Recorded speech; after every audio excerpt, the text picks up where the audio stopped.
Okay, we are live. Thank you. Well, welcome to our third subcommittee meeting, the Educator Preparation Program Subcommittee, um, and our work on the weighted accountability model.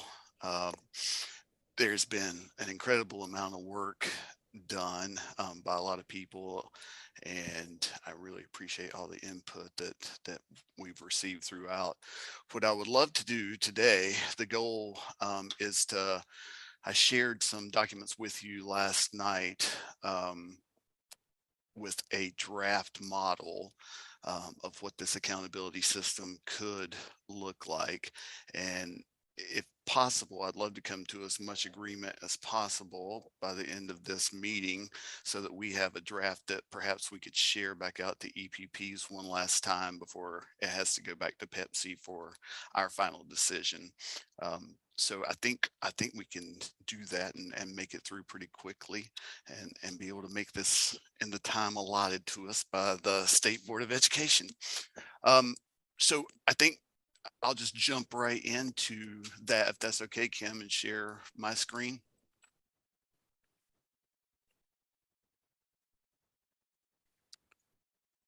Okay, let me pull this thing up. Can everybody see that? Yes, yes. Okay, now they can see it. All right, perfect. I could just get a regular view. Sorry.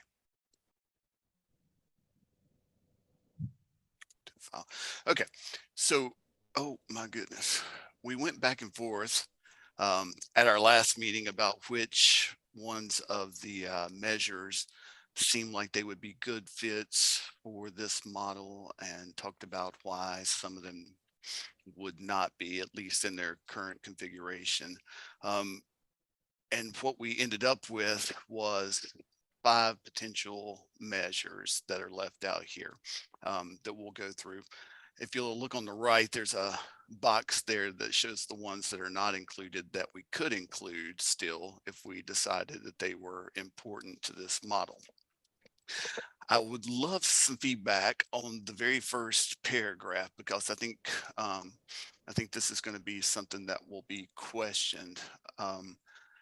We were trying to honor the fact that a number of our institutions have national accreditation. They have to go through an annual process with those national accreditors, and then a 7-year process, a full review, self-study, and that they are all could possibly be sanctioned by that national accreditor, given areas for improvement, or even being withdrawn from their national accreditation status if they don't meet those performance standards. And so the idea that we are putting forward right now is that everybody has to go through the annual state evaluation process, whatever we come up with here. But nationally accredited programs are exempt from state issued public sanctions. So, if you're accredited through AQUEP or through CAPE, then you still can move through the process of improvement, but in terms of a public notice of a sanction, that would not be possible for those nationally accredited schools. If you were not nationally accredited, then you would be not exempt from those public sanctions from the state. Everybody still goes through, everybody still gets the evaluation, the weighted composite score, as well as the scores on each one of the performance measures. And each institution still moves through a continuous kind of improvement process if they are not meeting it in one or more areas. It's simply about the public nature of the sanctions. And I would welcome feedback on that, if that you think that's a way to go with these nationally accredited programs, or if that is going to draw ire.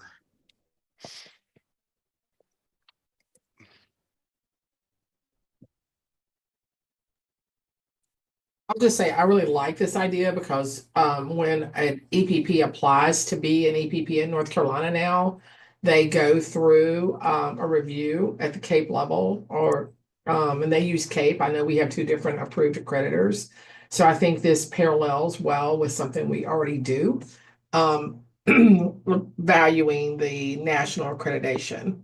Would love to hear from the PSUs if they have thoughts on that. Yeah, this seems appropriate for what I'm reading there.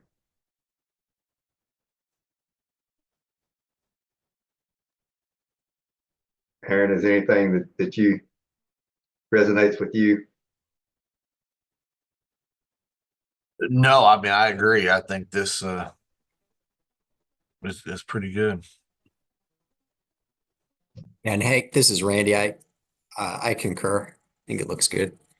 Okay, great, great. I think that will put a lot of institutions at ease. And it might also encourage more to go for national accreditation if they're not currently choosing to do so, which I think could only help the quality of our programs. Okay, so with that piece of it out of the way, we've got the 5 performance measures, and we set thresholds for each one of these, and these thresholds are open to some feedback. Last night or yesterday afternoon when I sent the email out, I also sent you a link to the EPP simulator, which is an amazing and powerful tool developed by Andy Baxter for us to look at how some of this plays out, depending on what weight we put on different pieces within there. And it also allows us to add other pieces. And I'm going to pull that up in a moment, but just wanted to walk through why we made some of these decisions. EdTPA, you can see at the far right, the composite score weight, we kept it as the heaviest weighted of the different performance measures, again, because of all the feedback said that that was what EPPs had the most control over and actually gave them good data on their program's performance. But we set, initially when we started looking at the data, it looked like 70% would be a good level. It seemed like a pretty good line. When we dug into the data a little bit more, it seemed to not be that way for 2 of these, the Pearson Foundations of Reading exam and EdTPA. I think the EdTPA national pass rate is like 72%, and the Pearson exam right now is somewhere around 65%. And so it just felt like trying to make people, meet that same kind of threshold on those 2 wasn't as fair, and it put a lot of people in the red, and I'll show you that in a moment. The rest of them we left at 70%. We know there's some issues with the grad survey and the employer survey. So part of the recommendation, I think, will probably need to be that we would like for that to be looked at again by DPI to make sure that it's asking what needs to be asked and that it's a valid measure, and also that there's some kind of force behind the fact that it has to be completed for all new BTs each year, so that we can get enough data back to make some decisions about that. And then EVAS data, you can see we've got it weighted at only 10% there because of some of the issues that have been brought up with how reflective that is or is not of the program's performance. So those are the 5 that we ended up with. What we left out was Praxis 2 exams. I'll tell you my reasoning for the Foundations of Reading exam. I guess it's kind of twofold. One is it was the only exam, I think, besides the Praxis 2 for science that showed any correlation. Now, we aren't 100% sure of that. And I think Tom had talked about maybe trying to figure out for sure if that was the case. But it also seemed like since there was a law attached to science of reading now, that it would make sense to have this one as part of the model. But that doesn't keep us from using Praxis 2 if we want that measure in there as well. And again, we can look at how that impacts things. Did I see somebody? I thought I saw a hand for a second, sorry. We've got the Pearson math test. We've got Praxis CKT, that's still out there. NESIS, which I think we were kind of unanimous last time that that's probably not a great measure, at least the way it's been implemented right now. And then that 1-year retention rate are the things that we could potentially look back on. Hey, Hank, this is Go. Randy. Yeah. I don't want to get ahead of ourselves here. Please. I do have a question about the table that lists the EPP performance measures. Is now a good time to ask that? Absolutely. This is really cosmetic. Let me lower my hand here. And I think Andy's on this too, right? Andy Yes. Baxter is on this. So I've asked similar questions before. If I understand things right, for EdTPA, what's actually being used in the accountability model is the percent pass or the pass rate for the EPP. It's not the actual scores. It's, if you have 100 students, what percent of those 100 students passed? And that's correct, right? It's That's just correct. the raw pass rate. So it's really simple. And the same for each of the other measures. It's the rate meeting as what's described under the measure thresholds. Yes, that's the way that I have envisioned this now. If it's different currently, then yeah, I don't. So this is really cosmetic. As we're disseminating this, it may be helpful because at first glance, when I looked at the table and I saw under the first column, the EPP performance measures, EdTPA, where my mind went was, oh, you're actually using the raw EdTPA scores. And for the recent grad survey, my mind went to, oh, you're using the grad survey scores. And then I started thinking about, well, wait a minute, these are on different scales. How are you? But you're not even going down that path. It's simpler than that. So cosmetically, one thing to do in a future draft is in that first column, it could be useful to just note that it's the pass, like the EdTPA pass rate is actually the measure that's being used in the accountability model. Recent grad survey, candidates responding somewhat well or very well prepared, that type of thing. So just a recommendation to help clarify for folks what's actually going into the accountability model. That's great. Yes, thank you for that feedback. So would it be easier just to make the individual measure thresholds just the percentage? That's what I was wondering. Yeah. And move the rest over to the move the description over to the Absolutely. We could do that easily. I think that's a great idea. If it makes it clearer, then for sure. And I'll clean that up. Anybody else have any thoughts on the particular measures of the table?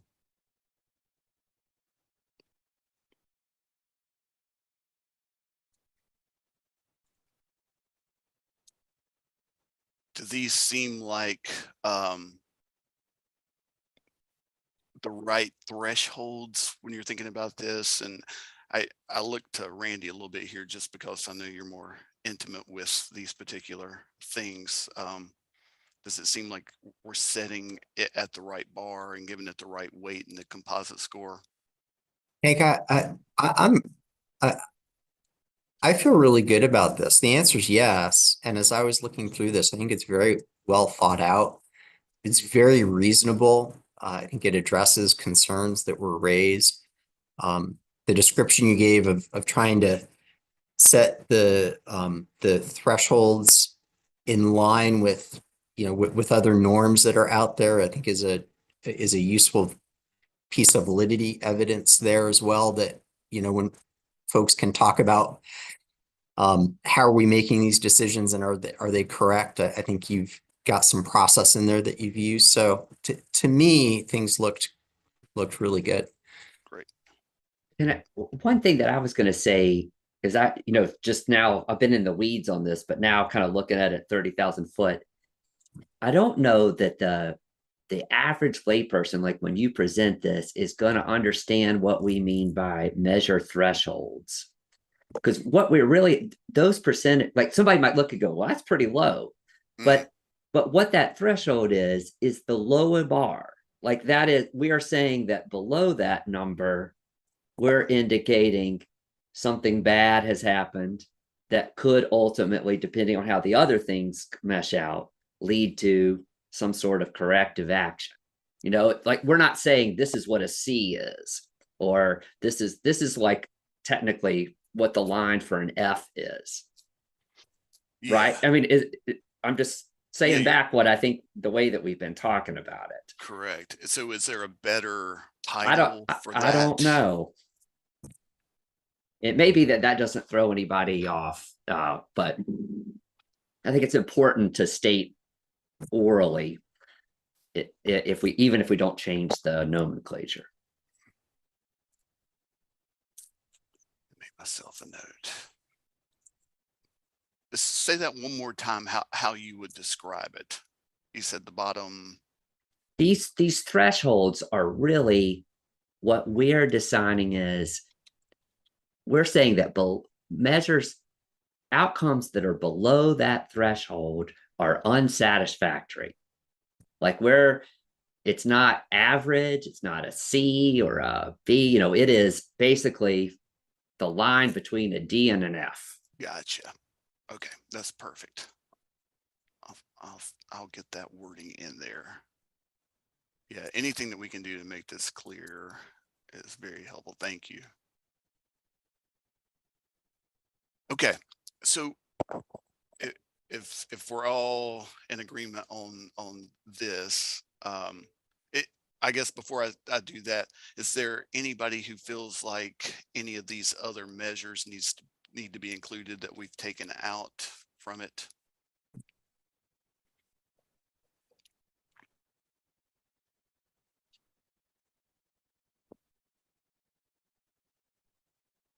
Okay.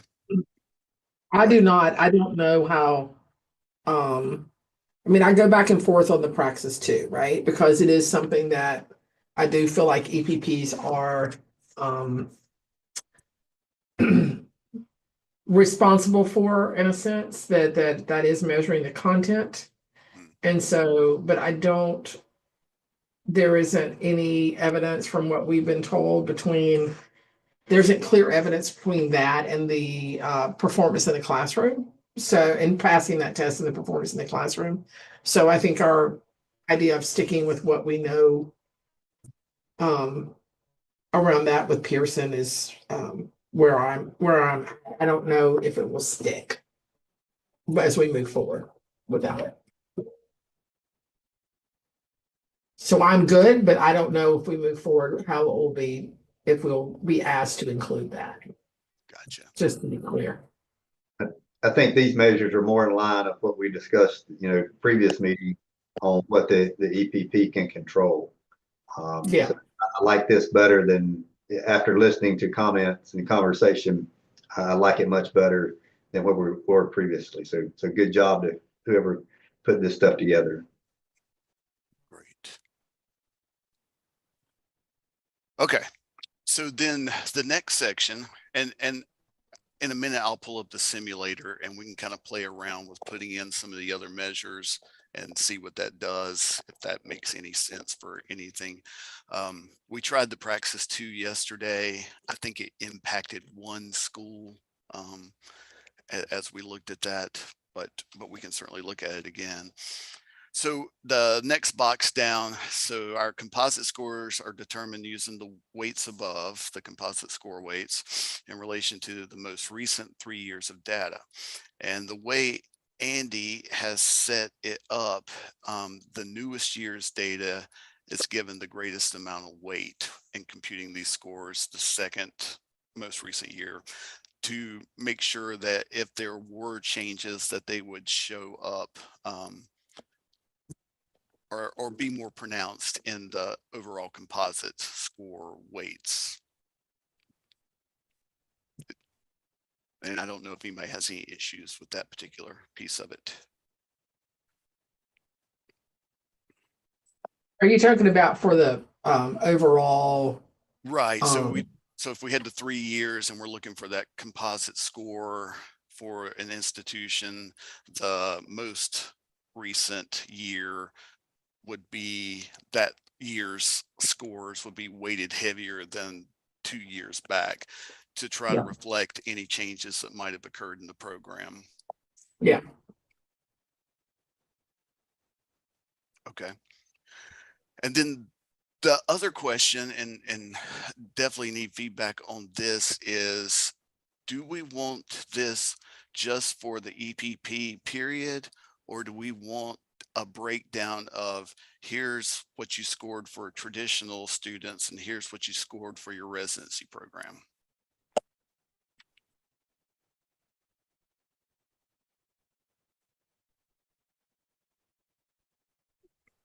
I have an opinion on this, but I'll wait to see what other people's opinions are.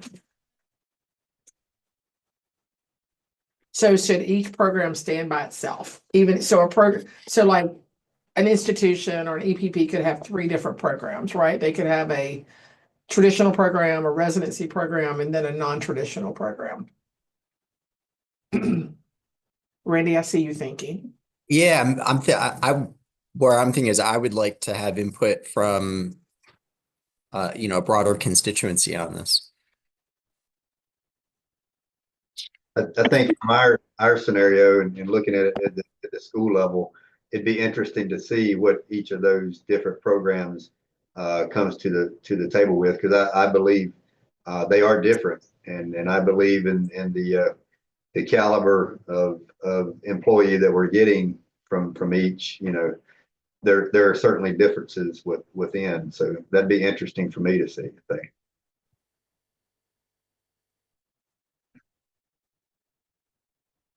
I think. My opinion after mulling this over and over is that the percentages should stay the same, or the threshold should stay the same, but you could, I don't want one program to impact another program. So you could have a really strong residency program, but maybe not a strong traditional program, or vice versa. So it would allow EPPs to dig into what exactly is the areas of improvement they need in what programs, and those look different. So I agree we started with maybe an idea of like different percentages, or I did in my head, but I think that each program should stand alone within an EPP. But I'm open to hearing what the field has to say about that as well, because I think that's important. Yeah, and it'd be interesting to see if you split them out. Does it matter? Well, does it matter, or is there a possibility that an EPP would be just fine with them all together, but when it's broken apart, it shows something, and maybe that's what we want to see. Yeah. I think it's more transparent that way. You're still being held accountable to, if you were to break them out, you'd be held accountable to each one broken out. So it makes it harder. Yeah. EPP. Well, it makes it, what do you mean by harder? Well, it makes you more vulnerable to receiving a sanction. True. But it also doesn't allow one to drag down all of them either, if you think about it from that side.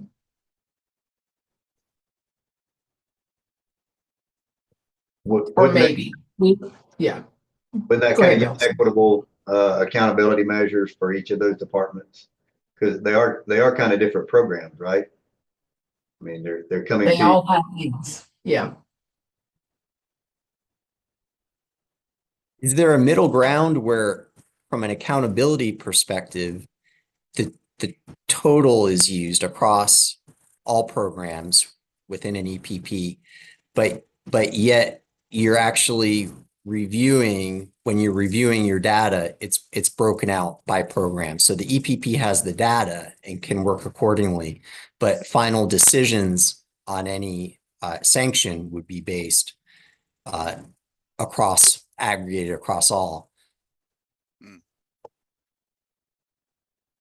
It's not too So are different. you saying in the, like the area for improvement part that they could work on it like? Yeah. So Like it where did I'm thinking about even? it, it's not uncommon, different context, but for like certification examinations for licensure for certain discipline for areas the decision of pass or fail for the test taker is at the total score level. And at the same time, when the test taker receives their score, it'll be broken up into subscores so they can see where they did well, where they didn't do so well. So if they didn't pass, they know where they need to work on. But the final decision, the high stakes decision, is made at an aggregate basis across, all areas.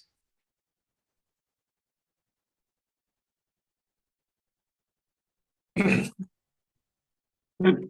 is Andrew. I think it's- Andy, is there from your perch as the sort of the curator of all the data that are coming in, can you share any risks that you can think of or benefits by disaggregating within the program? Or their strengths or weaknesses by going either of those directions? I think the main worry that I have is around this reducing the sample sizes even more small. Like we have programs that when we look at the EPP in its totality, we might be getting 6 survey responses over 3 years. So one difference in a survey could be the difference between moving somebody up or down over that threshold. There's not much, there's just a lot of variation, what they would call like sampling variation in that, just it's, and then if we break it down further, the way that we do this does not, I'm trying to describe that we don't take into account that there are small sample sizes and adjust for uncertainty around that. It just is what it is. So if you've got 8 people feeding in to your individual measure, that's what it is. If it's 800, it's the same number. But we know that we'd have a lot more confidence in the 800 number than the 8, right? Because and so as we get it, I guess that's just what I'm saying. Like it does get smaller. I don't know how that, DPI has never run the analysis at that level to see what it would look like. And it may be that we could do that, and then we could just look and see, well, if we did break things up like that, what numbers are we looking at in terms of how many data points are feeding into one of those measures for one of those units? Does that make sense, Randy? Do you understand what I'm trying to say? And you might totally have a better way of saying it than I do. But Andy, thanks for raising that. So first, it totally makes sense. And it also makes me reflect on part of the concern with the prior accountability approach, where you would break it out by subgroups, that it favored or didn't favor, institutions that had sample sizes that fell in certain areas. And if we disaggregated, would we start running into that again? That's kind of what I'm hearing from you. So it's something to consider. I think it's a really important point. Would a compromise be if an EPP got an AFI for not meeting a particular performance measure, then the state would break that information out in programmatic, traditional or residency or non-traditional to the EPP, so that they could write an improvement plan that made sense based on that? I think that's kind of what you were saying, Randy, but instead of getting it every year, which I guess you can go on the real dashboard right now and get that, or the public dashboard, it would only occur, we'd only break it into those subgroups if you got tagged for not meeting something in these performance measures, so that you could see where the issues lie, or if it's across everything. Yeah, Hank, what I'm hearing from you is that it would be, all programs would be considered in determining whether or not you're identified. But if you are identified, then from a formative perspective, it's going to get broken out so that you can see where things are happening. You said that much better. Yeah, thank you. Yeah, that would seem to have some upside. I think that's the point, right? The point is you don't want to write loosely to something and change something in a program if it's working. But if it's not working in a subset of one of your programs, you want to be able to address that. So I think that I could think about that if I like that or not. So I don't know if it's any different. It's just a different way of handling that, right? I don't know if it hides things. That's my other piece. Is I just wonder if you break it out, even does it hide things when you put things together that EPPs need to know about? It's not trying to get people, it's trying to give them accurate data.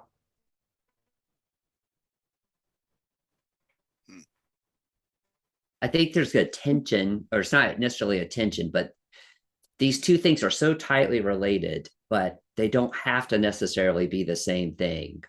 Where at one level, we're talking about what program needs to be in some sort of corrective action, and at what level do we address that, versus what data do we need to improve the program, and whether or not you make the unit of the accountability the EPP or the program within the EPP, the data is already available, and DPI can certainly work with people to look at and precisely go very deep in the data to try to see if there are patterns in where things are falling short. You know, like we're talking about traditional and residency, but it could be particular license area program, you know, like within the program, you know, and that's available no matter what you decide here.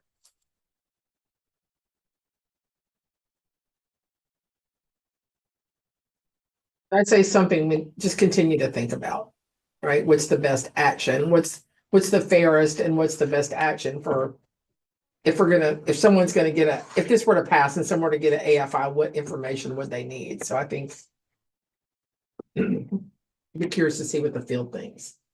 Yeah, maybe we can get put that out there as something to give us feedback on for sure. Okay, well, that's good. That's good feedback. Thank you. And then it gives the 4, 3, 2, 1. I'm not married to the terms there: exemplary, strong, developing, needs improvement. So I'm open to different ones if something is out there better. The only thing I saw in the feedback was, I think 2 used to be proficient, and people didn't like that because it was too connected to like the way we rate our students, and that was confusing for people, but certainly open to other terms to use there.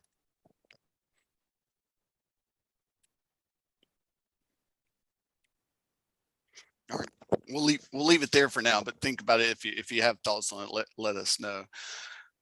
And then we said if you have a composite score of 1, so anything other than earning 25% of, less than 25% of the total points available through this weighted composite system, it triggers the notification and sanction process for the non-nationally accredited EPPs, and triggers the notification and continuous improvement process for the nationally accredited EPPs.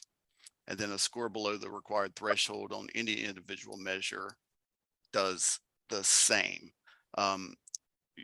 we'll see once we go into the monitoring system. There are a couple of nuances to that.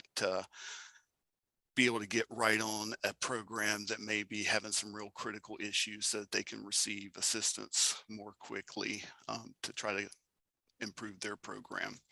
But before we go to that section, I do want to pull up the great simulator. Can I say one thing before you do that? Yeah, please.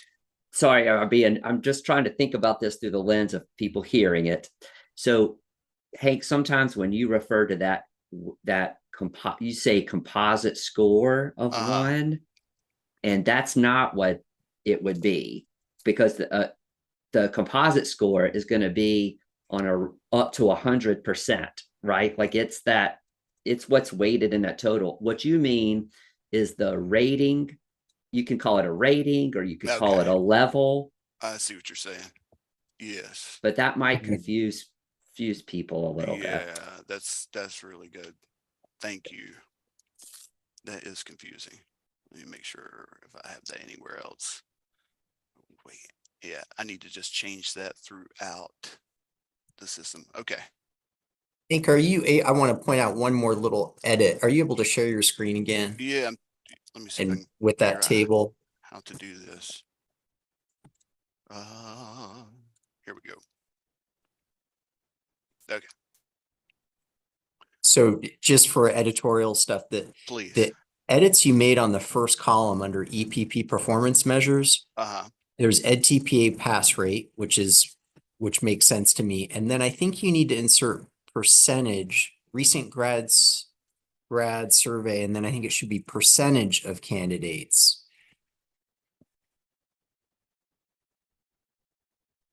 Okay. Who rated there. So I'll let you wordsmith, but I just wanted to make sure that you were aware. There needs to be just a few more words in there. Excellent. Employer survey would be percentage And I think of employers. Yeah.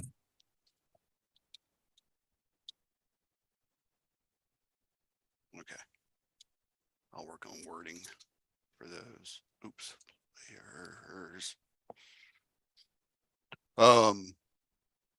Pearson. Okay. Yep. I hear what you're saying for sure. And then a rating of 1 instead of the composite. Yep. Okay. Perfect. Thank you. This is good. I've looked at this so much now. My eyes are a little goofy. Okay, let me pull up the simulator and just show you how this plays out if you haven't had a chance to look at it yet.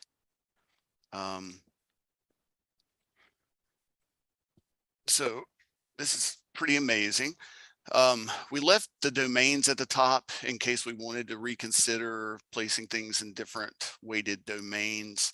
It sounds like we're okay with just keeping one domain at this point. I think it keeps it simpler, cleaner for folks.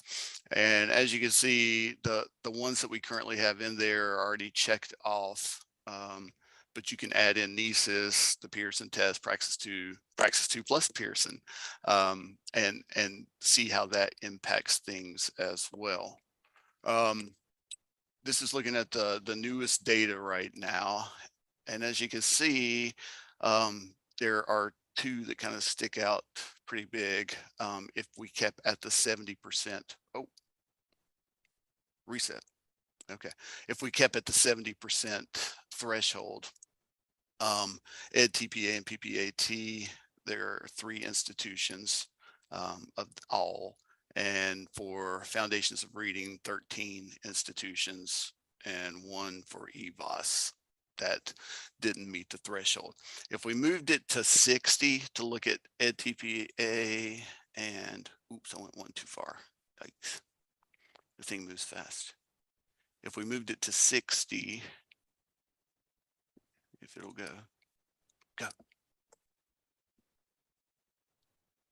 We can take a look at how many it would impact. So we'd have 2 not meeting the 60% threshold on EdTPA and 8 on Foundations of Reading. That seems like a better number, but again, I would love feedback on this because I don't want to set it too low or too high. It was more about the idea that we know the pass rate on this is fairly low to start with. Same with EdTPA as compared to some of this other data, which, you know, may be a little more subjective and may be tainted by the fact that employers would like to keep their employees for the next year and keep more coming.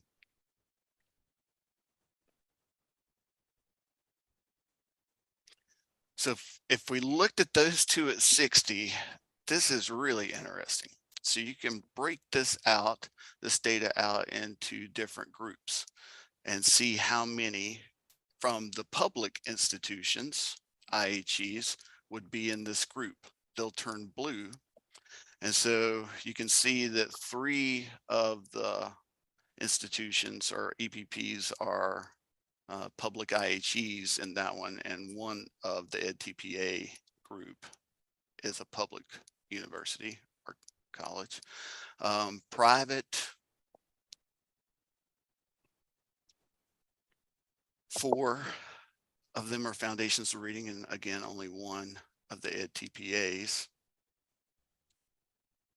And then non-IHEs, so this would be your Teachers of Tomorrow, Teach for America. I assume, Andy, does this include also the PSU and community college groups, or do we have any?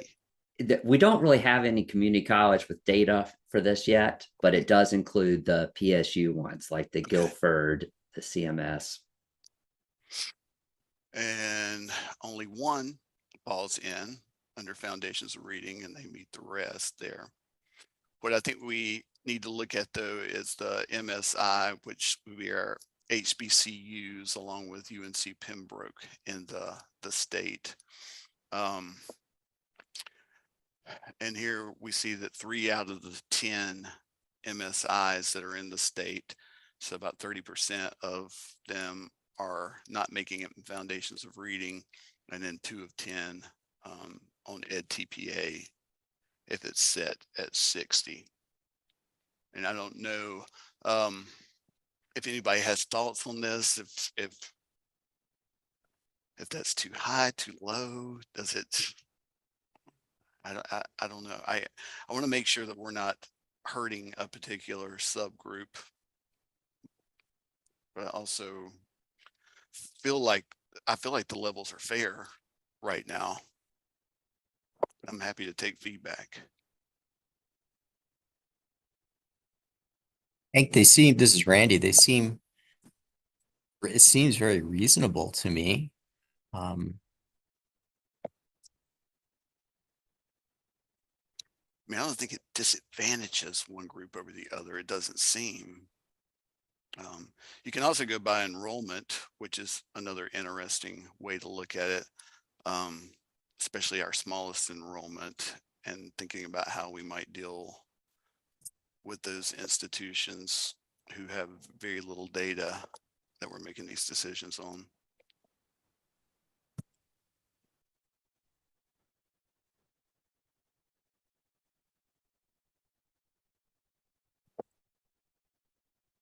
Okay, just so you can play with that if you want to, and take a look at the different thresholds, and again, break it out by groups. When you put in none, it's everybody across the board at that point. And then it'll take all of this data up here. And again, this isn't completely accurate because eventually we would have candidate satisfaction set back at 70, employer satisfaction at 70, and EBOS set back at 70. But right now that wouldn't impact anybody, I don't believe, on those. So it's really just the 2 tests or assessments that have people below the threshold. And then they'll break them down. Go ahead. Tom has his hand up. Oh, go, Tom. Yes, please. Oh, thanks. I'm just questioning whether the limited license policy has an impact on how people might be approaching the testing. So if if folks elect not to take the foundations of reading, would they be included as a non-passer? I guess that question is for Andy. I think It's So based on what- their best attempt. I think They that's don't a have to take it. yeah, that's a business rule that we would have to establish. But I will tell you that I think what is feeding in here is that they would have needed to have attempted it at least once to show up in the data. I don't have a screen for people who should take it but haven't attempted. Is that what you're asking? I think it is. And I just wonder how, I mean, I'm not trying to throw a monkey wrench in this at all, but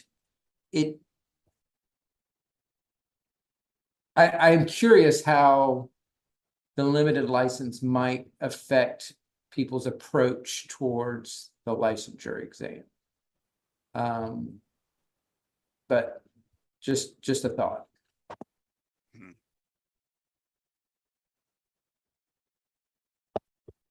Yeah, thank you.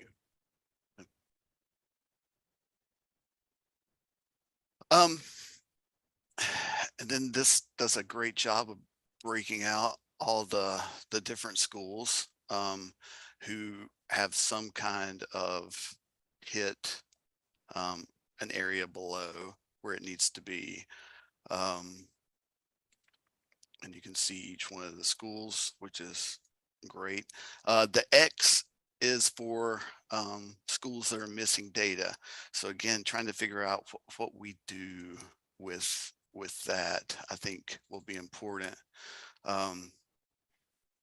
Obviously, if they're still tanking on something or below the threshold on something, that they would get the sanction or the notification or the area for improvement. But what to do with these schools that aren't generating enough data to be able to make a decision. I have an idea, but I will share that with you later about how we might think about that. And then it allows us again to put in all the weights that we're using for the composite score, and that's a set just like it was on the chart we just looked at. It's only in one domain now, so we don't have to look across those. And the thresholds, you know, we just use the 4 quartiles, and you can see that there would be 3 schools that would be under immediate sanction because they're at the level 1 there. There would be no schools that would be at the immediate sanction point because they had 3 or more areas that were below the threshold. So, I mean, 3 out of 55 could potentially be on that kind of a sanction. And then we're looking at 1, 2, 3, 4, 5, 6, 7, 8, 9 schools that could have to work on an area for improvement. That, when I look at that, that seems fairly reasonable and doable for folks. But and especially I sometimes worry about whether or not it is, obviously we're not wanting to hit people. We want to help them improve. That's the whole point of the process that we're trying to put in place. But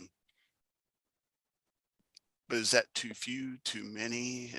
Any opinions on what this looks like if you were in the public looking at this kind of data? Would that seem about right?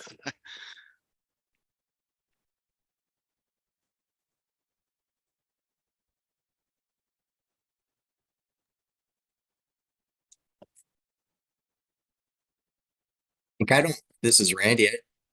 I don't feel super strongly about it. To some degree, it comes down to a policy decision, right? Of kind of how you want to use this to achieve a particular outcome. By the data alone, I could see one coming to a conclusion of perhaps we're setting a threshold that is too easy, right, or too low. But I don't know how that squares with actual reality. Like, are we in this process, are we identifying those programs that really do need improvement, and those are we on the flip, have we mitigated the risk of over identifying programs, right, who don't need it? So that's kind of another issue. So that's just where my head's at this point. I don't have a recommendation to do anything different.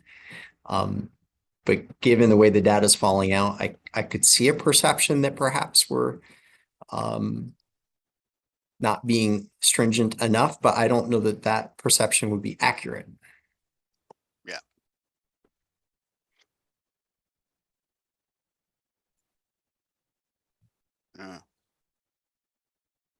And maybe it's that we, I assume, and Tom, Andrew, Andy, that in a rollout of this system, we may, collect and disperse 2 years of data before it actually goes into practice and is implemented. And perhaps during that time, we could look and see if we think the weights are correct or the thresholds are correct, and readjust if necessary. Tom, I see your hand again. Sorry. Yeah. So, I mean, I think Randy's raising a really interesting point, is how do we know if these are the right schools? I think for the purposes of this particular exercise, it's fine to examine, how many schools and which types of schools or EPPs are caught by the measure. But I feel like when this comes as a recommendation, we need to establish why we set those criteria where we set them, and not talk about it in terms of, well, this minimized this, the identification of this group or that group. I think that's kind of problematic. I understand why we're doing it in this exercise. You want to see that there's not disproportionality and stuff like that, but I think that might cause some issues if that language carried over into the actual recommendation.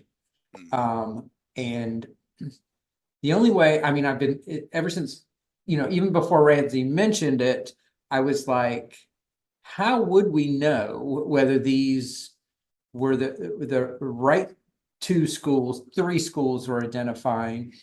And I don't know how you do that without some kind of external validation. And the only way I can think of it, and I'm not recommending this, I'm just saying, like, if all the EPPs kind of rank ordered the EPPs, all the deans or something rank ordered the PPPs and their perception of their quality, and we got that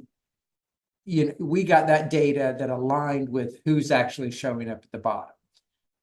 You see what I'm saying? I mean, I don't know how you do this without some kind of qualitative thing to bump it up against that says, yep, these are the qualitative perceptions, and the quantitative data aligning with those qualitative perceptions.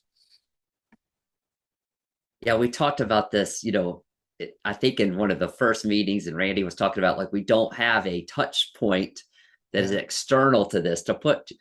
But one nice thing about you all selecting multiple measures is that in a way they can help kind of triangulate each other. So I'll just say, if I look at this table that's up in front of me and I see all these red triangles on foundations of reading, but I look over and for most of those red triangles, they have a positive EVAS outcome. There's one that's missing, one that doesn't. I look over 2 columns to the employer satisfaction, And those employers, that means they're saying that those same people are doing comparable to most first year teachers or better. You could make an argument we've set the foundation score too low. I mean, we've set it too high. Like it could be, we could drop it even further because these people are doing well according to their bosses and their impact on student growth. You know, I'm just saying, like, I'm not making that argument, but someone could make that. That would be a logical argument to make out of this. So it's the balance of the measures kind of together, what they're pointing to. Does that make sense at all, or what I'm trying to, just Yeah. Okay.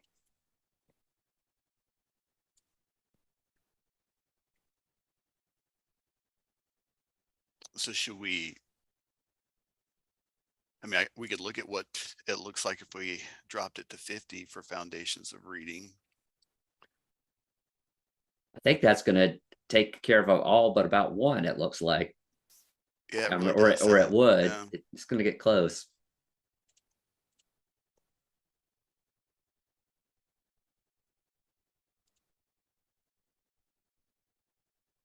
Yeah. Two.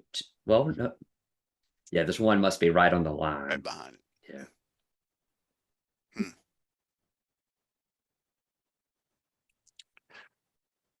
But also, I just want us to keep in mind that on this model, these are people that would get an AFI. They're not getting sanctioned. They need to pay attention to it. Right. So if we just lean into the sanction level, that's a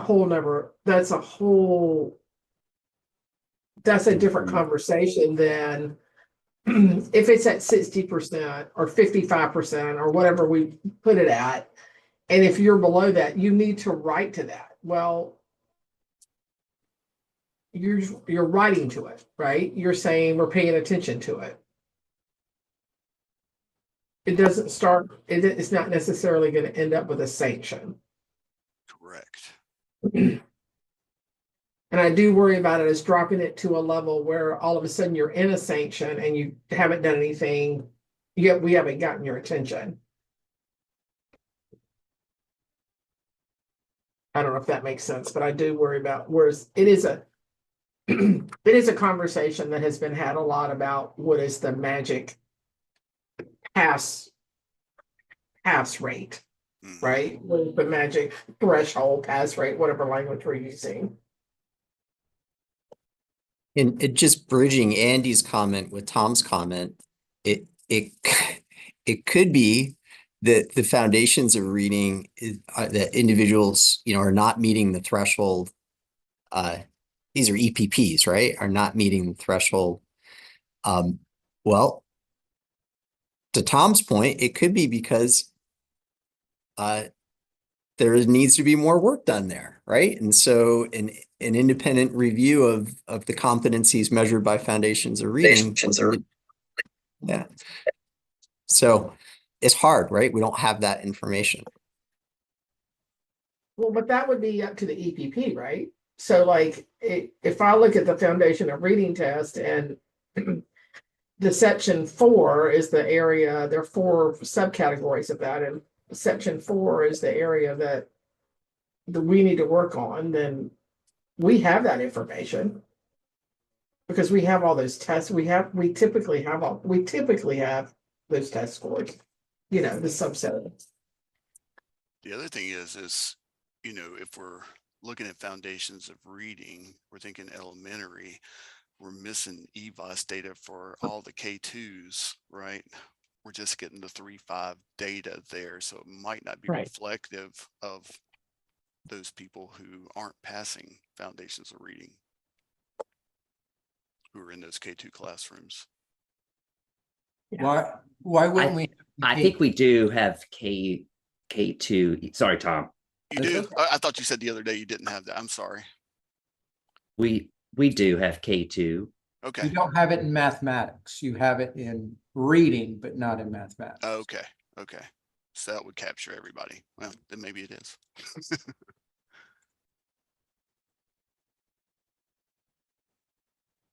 Okay. That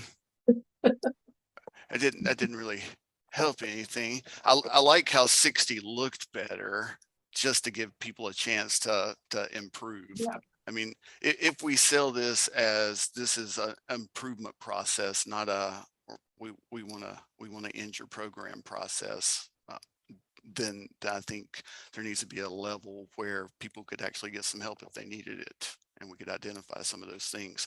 Now, whether or not we can externally validate it, I don't know, and most likely not.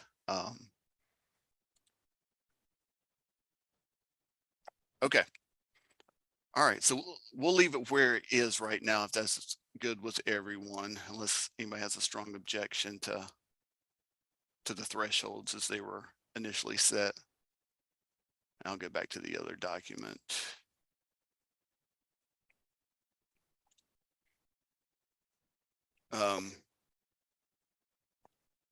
So we can leave them there.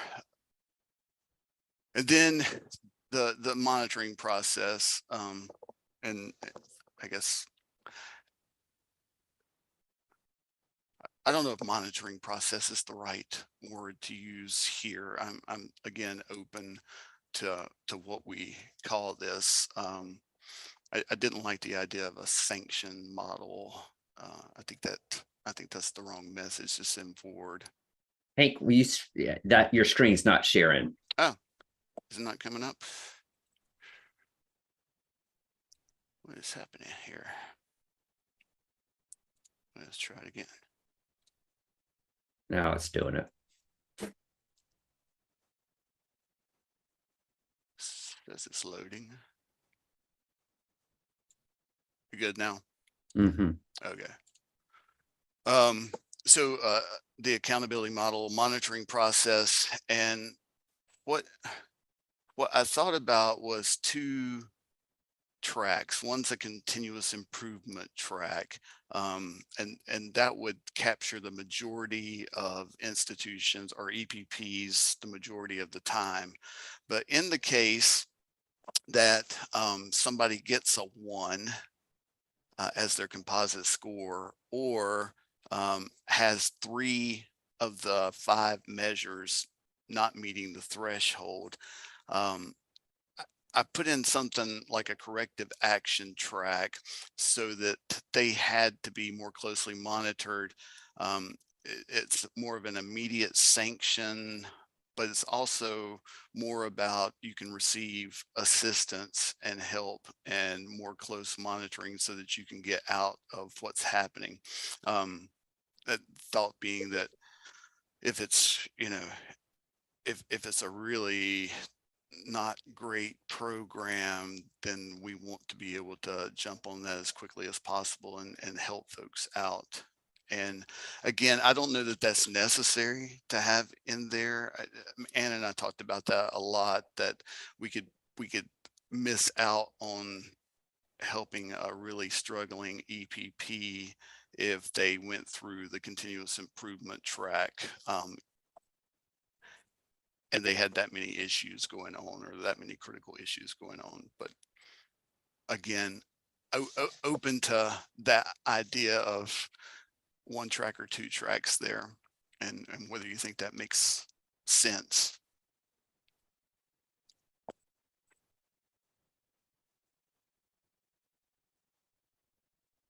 Hey, this is Randy. To me, this makes sense. Okay. All right. And then here are the different ways. So notification kind of starts the process, and EPP is informed of the concern. It's non-public. If by the next year you were to have resolved that, or your scores came up to where they needed to be, then you're immediately out of this process. But if not, then you go into an AFI. And the way we had it set up is there's 3 years of AFI for an EPP to improve whatever they need to improve to get out, and that this is also a non-public sanction. It would be between DPI and the EPP at that point. And if you failed to achieve it after that 4 years of improvement and notification, then you go into a public sanction if you're a non-nationally accredited EPP. Now, any EPP could fall into any of these particular pieces. It's just the public nature of the sanction would be the discriminatory factor between the nationally accredited and non-nationally accredited. 2 years in stipulation, 2 years in probation, which could be extended if PEPSC and the state board believed that progress was being made and that we thought that they could work their way out. So it leaves that open. And then revocation is the absolute last potential thing that could happen to somebody. Hopefully never. But also a public sanction at that point. And that would come with, I think the way I wrote that in there, that PEPSC would make a recommendation to the state board, but ultimately the state board would make the decision on any kind of revocation at that point. So this is Tom. Yeah. Sure.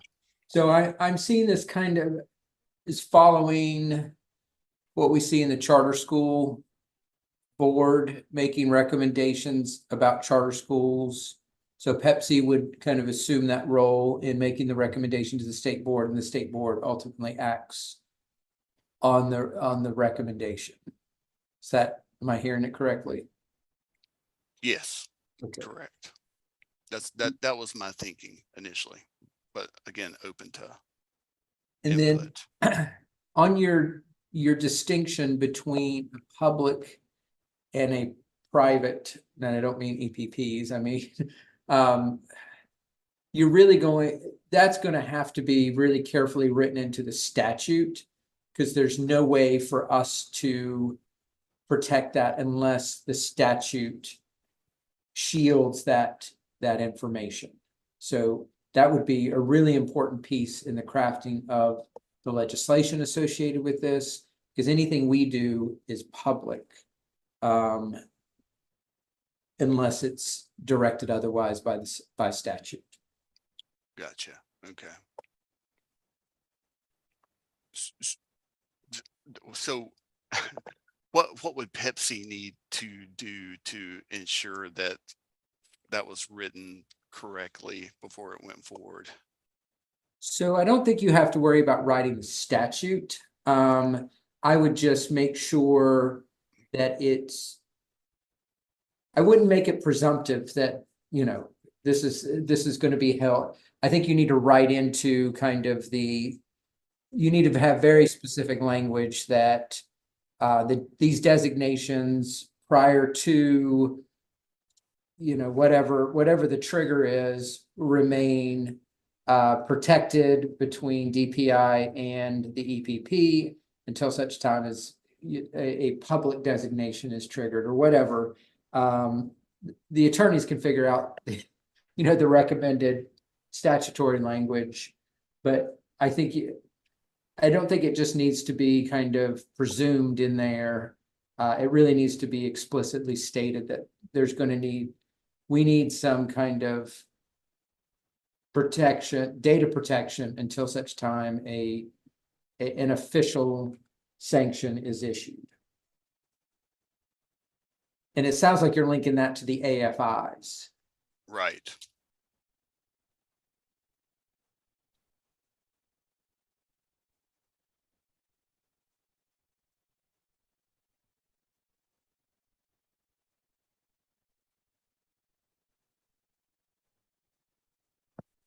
I'll work on that, but that'll remind me.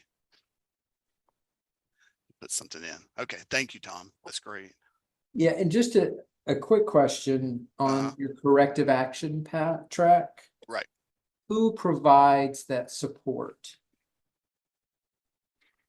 Well, so the way if I'm reading it right and what's out there currently, peer assistance can be provided, and it's to be recommended by PEPSC who those peers are to provide that assistance. I don't know if there's a financial piece attached to that in terms of paying, or if this is just a collegial service we do for one another, or it's a way to recognize those in the top echelon of ratings as being exemplary. What are you thinking? Well, no, I like that approach, but it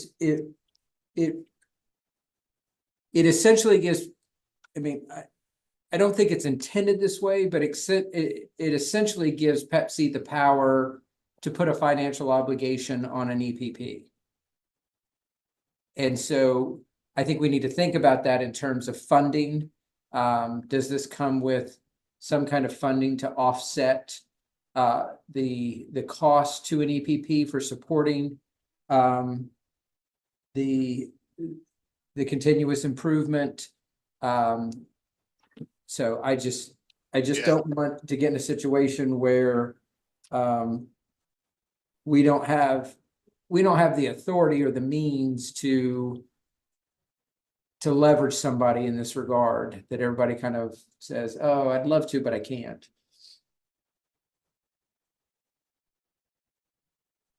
We know that UNCG and Elon and other good players in this game would rise to the occasion, but you know. Yes, we did write this with goodwill intended. Yes, very much.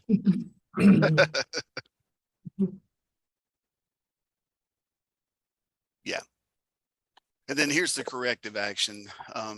Again, this was if a EPP doesn't meet 3 or more of the thresholds in a year, or has a composite score of 1, they go directly into this mode so that we can get that, hopefully get peer technical assistance and help them get out of this sanction as quickly as possible. And you can see in this one, it moves in a bit of a different way, a shorter timeline, of course, because everything is a lot more critical for these particular EPPs. But if they meet it after that first year, they can go off sanction completely.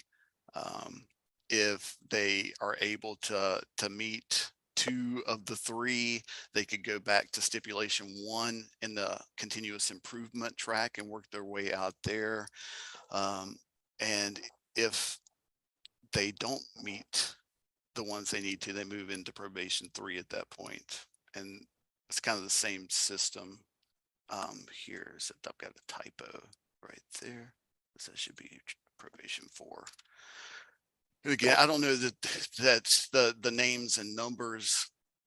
It makes sense in my brain to keep up with, but I'm certainly open for different language around those as well. And again, it could end in revocation, but we could also recommend as a commission that a person or a EPP be given additional time because they're working hard to get out, or there's some other mitigating factor that's like a hurricane that comes through one year and keeps you from doing what you needed to do.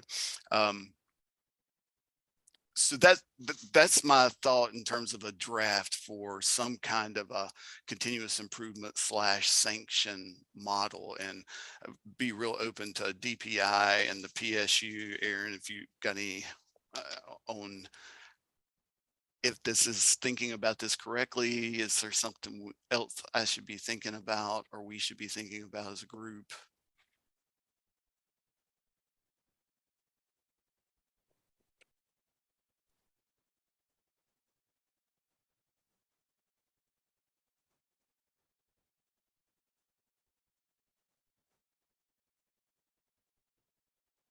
Hank, this is Randy. I don't have anything specific to recommend other than, gathering input from broader stakeholders.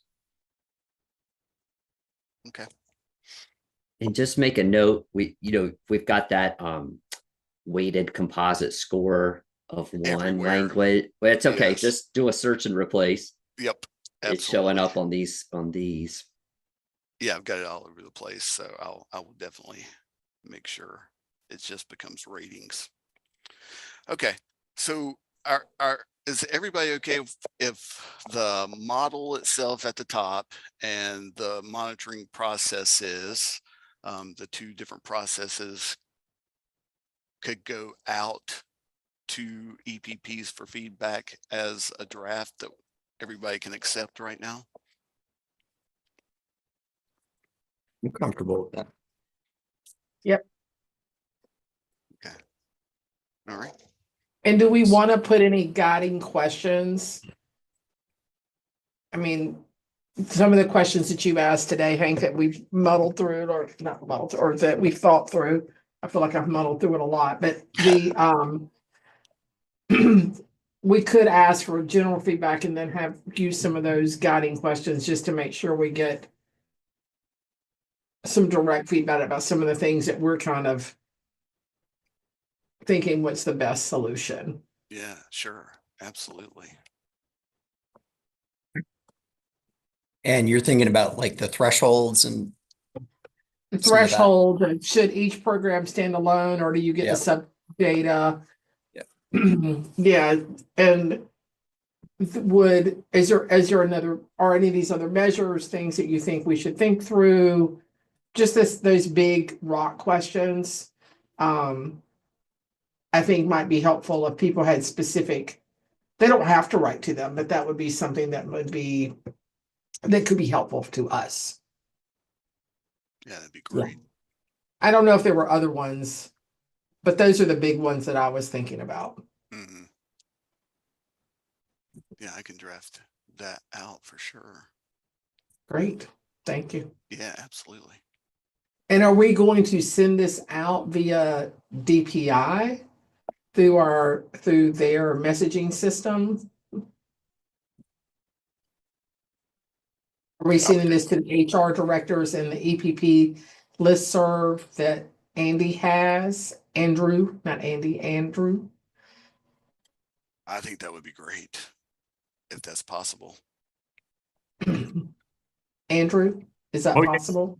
It's certainly possible. I wonder about the framing, like, is that, and I'm just thinking out loud here, would it be helpful for the message to come actually from you, Dr. Bullock, as the chair of PEPSC, and I'm just Sure. a steward that's disseminating it, as opposed to the perception that DPI is asking, which could have a different lens to it. Sure, I think it can come from me and then from Hank as subcommittee chair. I think that would be good, in the subcommittee members. We could have all that at the bottom. I'm happy for it to come from our commission. It's a very appropriate thing. I agree, Andrew. Okay. And do we have our PEPSC email set up? Yes, that is up and running now. Great.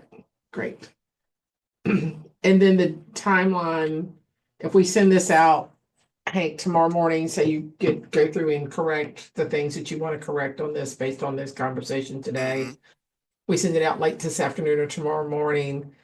When do we want it back? The next subcommittee meeting is on the 9th. So we want April. time to be able to read over all of the feedback, comments, etc. And then be able to consolidate, synthesize, all that stuff. And you've got the EPP webinar on the 4th. If you wanted to use that, I guess. I mean, that's Kim, sorry. It's okay. I mean, I thought we could have, it's a little late though. That's the only thing, because we want to try to get it in. Well, what we could do is send something out, tomorrow, as we discussed, and then as sort of a Hail Mary at the very end there on the 4th at our monthly webinar, say, hey, by Monday, end of business, get all your stuff in. If you haven't done it yet, get it in there so that PEPSC can hear about it, because they're meeting on the 9th, and that could be like a second round there. Well, could we tell them by close of business on the 4th? Because they're gonna hear about that in the morning and they will have received that tomorrow. I mean, that's a week and a half of them being able to comment Yeah. on this. And the ones that are engaged, I mean, EPPs that are engaged, they're gonna do it before the 4th. Yeah. I mean, Hank could have an email in his inbox as we speak. I mean, it could be happening. So, Absolutely. which is great.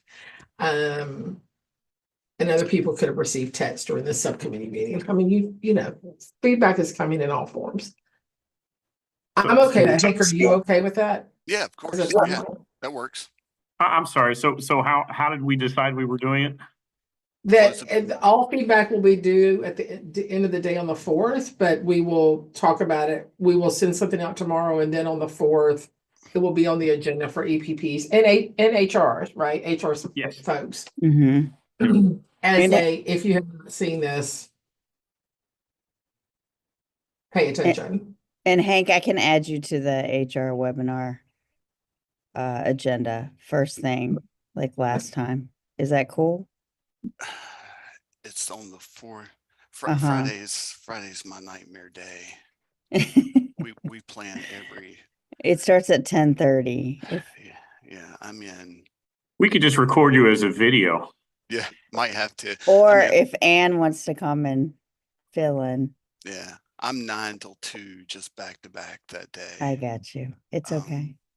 It's okay.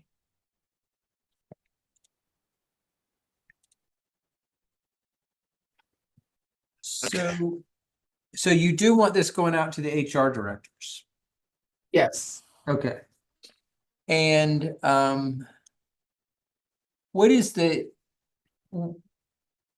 method of feedback? Are we gonna have kind of, well, I heard you say something about prompts or targeted questions. Are they gonna be responding to certain questions or just kind of give us bullets on things that you think are good or bad or whatever? So I would say, since this is coming from me, that I would say that give us your feedback in bullet, just give us your feedback. They can put it any way they want, but to consider these questions as well as part of your feedback. Right. So they can write anything they want to write, Mhm. but they can also, like, if we give them some guiding questions, and they can also, if they want to address those and have thoughts about those, it gives people, it kind of focuses a little bit of what things that we're have dilemma about, or pause about, I guess is maybe a better word. Then what are their thoughts? That's the way I would probably put it together. And Kim, we can do that as another survey link. Sure. So Hank, if you want to give me the questions you want, I can plug it into the survey. Okay. And then we can have a link there. And then if folks want to do just a more narrative piece, we can give them that email address if they want that within the survey. Does that sound good? Well, so Whatever email to PEPSC, couldn't you just create open response? Oh, sure. Sure. So Sure. I mean, Okay. we can do it just all that way as well. I thought at first we were just going to use the email address, but the survey will target the feedback. You just do one big open response question. Mm-hmm. Just give the us your paragraph general version. feedback, but consider Sure. these 3 questions. Okay. And then also the revised document for the model itself. Tom, I think we can also put this in the newsletter as well. Yeah. Yes, we can. I think you have one like Likert scale question that says, how much do you love this? Low end is absolutely love it. And the high end is I'm thrilled. And just Yeah, that would go. I'm sorry. That See, I attempted some levity. I Yeah. apologize. yeah. Hank, I do wonder if we would want feedback about the measures and the thresholds, and then a different feedback question about the track and the AFIs, just to kind of get people to, so Yeah. we're not sorting that. Yeah, that's true. And they're not required to address both of them, but they can. Yeah. That's right. That's right. They can put, yeah. Okay. I like that. I'll get busy. My The team only is gonna roll their eyes at this, but this is part of my job. I'm paid to think about this kind of stuff. The colors for this corrective action track, Please. I think are yes. gonna mislead people slightly because I think you're I think intending to you're show intending to show that they are going from better to work, like it's going worse. And so the Right. sequence would be yellow, orange, red is the way people are gonna first look at that. As opposed to orange, yellow, red. So you would just switch the colors for probation and stipulation that you've got. These become yellow.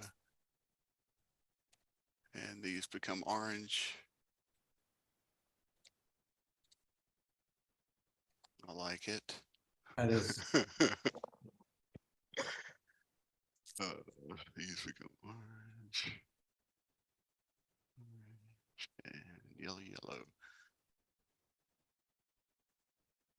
And the last part that I put on here, I feel like maybe shouldn't go out until we have some time to talk about it. Trying to think about how to deal with the low enrolled programs, the lack of data, and how to potentially catch somebody who moved out of probation 3 but was put in it for 3 years in a 5-year period, so that we saw. I don't feel like this needs to go anywhere yet. You agree? I agree. I do. But I do think we're gonna have to. I'm not so worried about number 1, but number 2, figuring out what we're going to do with these low enrolled folks programs, I think is going to be important for us to discuss before we come up with any kind of policy recommendation. Yeah. Okay. And I think, yeah, that's good. Okay. Well, thanks everyone. This is great. I feel like we got somewhere. Good Thank you, stuff. Hank. Yeah. Thanks, Hank. Let me know if you need anything. Will do. I'll send you something by the end of the day. Okay, awesome. All right. Thanks, everyone. See you, everybody. Bye, everyone. Have a great day. Bye, Randy. Bye.